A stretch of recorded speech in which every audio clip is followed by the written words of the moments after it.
Coverage ન્યૂઝમાં આપનું સ્વાગત છે।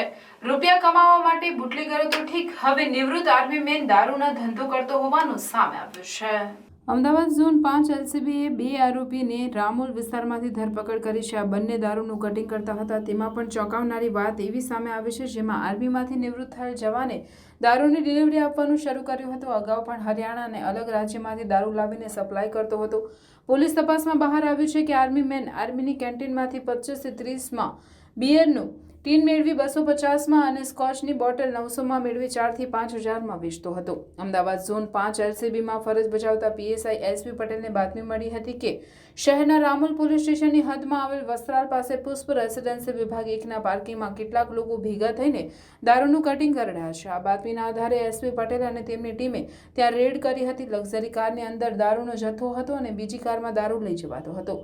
પોલીસે દારૂના કટિંગના સ્થળેથી 2 આરોપીઓની ધરપકડ કરી હતી।